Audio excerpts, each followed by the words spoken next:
This brand is made in China and can be purchased through their Amazon store, but they only have an average guarantee.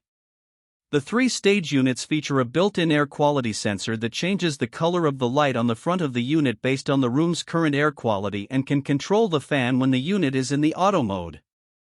The CAf-Z40US model has a 12-speed fan with an optional UVC light and a 198 square feet coverage area with a 127 CFM delivery rate.